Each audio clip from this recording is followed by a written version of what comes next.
In a world defined by rigid tradition, it is often the smallest ripple that signals the greatest shift.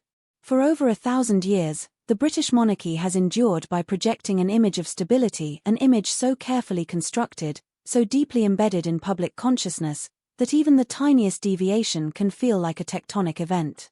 That's why, when Princess and the most unshakable, no-nonsense, by-the-book member of the royal family appeared at one of the most solemn royal ceremonies wearing a lipstick with shimmer, it wasn't just a beauty choice. It was a message. A whisper of rebellion cloaked in velvet, wrapped in centuries of protocol, and delivered with the subtlety of a raised eyebrow in a room full of history. To the untrained eye, it was nothing. A trick of the light, perhaps. A soft gleam. But to those who watch the royals the way astronomers watch the stars, tracking patterns, noting anomalies, it was unmistakable. Something had shifted. Let's take you there. The day was warm, golden, ceremonial. Windsor Castle stood at attention, a monument to continuity and centuries of carefully preserved power. Within its walls, St. George's Chapel glowed with quiet majesty, ready once more to host the most sacred rite in the royal calendar, the annual Order of the Garter procession. This is not just any pageant. It is the pageant. The heartbeat of monarchical ritual. The Order, founded in 1348 by Edward III, is the oldest and most prestigious order of chivalry in the United Kingdom. Its members, a handful of the most senior royals and select few honored nobles, don elaborate robes of dark blue velvet, ostrich-plumed hats, and gold-trimmed chains that whisper history with every step. This ceremony is not for show. It's for legacy. So when the gates opened and the procession began, the public and press alike turned their gaze to the heavyweights: King Charles III, walking with dignity and fortitude despite health setbacks; Queen Camilla, poised and polished; Prince William, every inch the air in waiting; the Duke of Edinburgh; the Duke of Gloucester. Names etched into the royal firmament. But for those who understand the silent choreography of this institution, there was one figure who always commands quiet authority without demanding attention: Her Royal Highness, the Princess Royal. Anne. The enforcer. The iron will of the Windsor bloodline.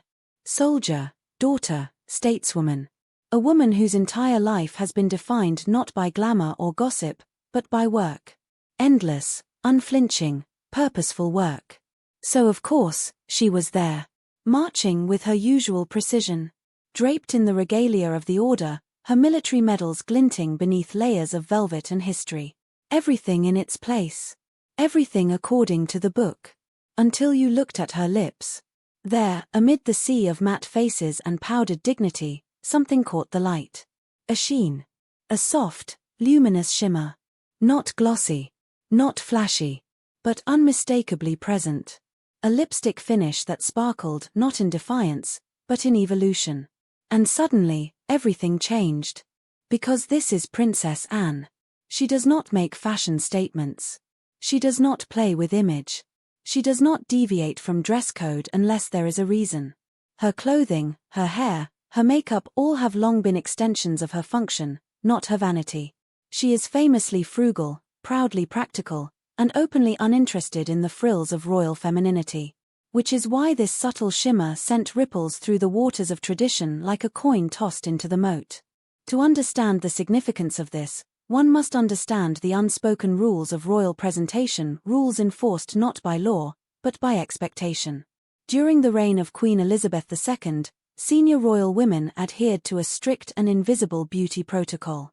Nails were to be neutral or clear, lips matte, skin perfected, but never dewy. The ideal royal look was one of dignity, restraint, and timelessness. Not fashionable. Certainly not trendy. The goal was not to be admired, but to be respected. Elegance without excess.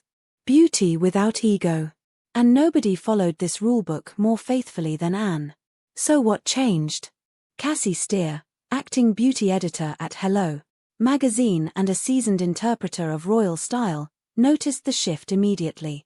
She called it a metallic mouth, not in the sense of runway drama or red carpet excess, but in the sense of a gentle, deliberate glow.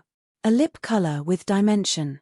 A texture designed to catch the light, not steal it. And most importantly, a departure from protocol without a single word spoken. This was not rebellion.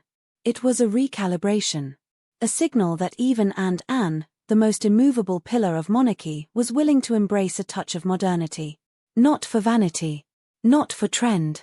But for something more personal, more nuanced. Maybe even more powerful. Because in a family built on image, the smallest change in that image can carry the weight of a manifesto. What makes this even more striking is the timing. The monarchy is not at rest. It is in motion. King Charles, facing a cancer diagnosis, has begun a quiet transition of duties. Catherine, Princess of Wales, is still recovering and largely absent from public life. The press watches every move. The public speculates. The institution, though still towering, is beginning to sway in the winds of change. And Princess Anne, never one to seek a spotlight, stands at the center of it all as a figure of continuity, and perhaps now, of gentle transformation.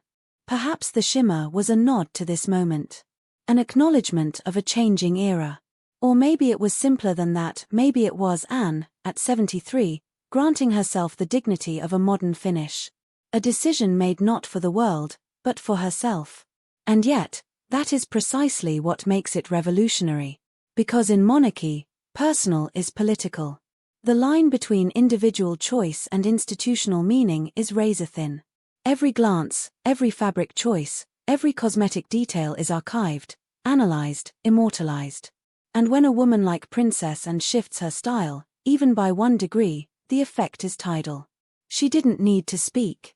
She shimmered. And it was louder than words. In a time when the monarchy must reconcile its roots with its relevance, and may have just offered the blueprint. A change so subtle it doesn't disrupt the ceremony. A gesture so elegant it never threatens the order. But also, a human moment. A wink from behind the armor. Proof that even the most stoic among them still possess the capacity for evolution. Because Anne has always been a paradox. The woman who never bends, yet never breaks. The princess who doesn't play. The general in a gown. And now, the quiet revolutionary. She didn't need to wear a tiara to make headlines. She didn't need a plunging neckline or bold eyeshadow.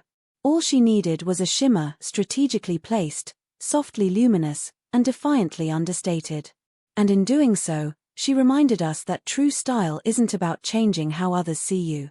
It's about changing how you carry yourself, especially when no one expects it.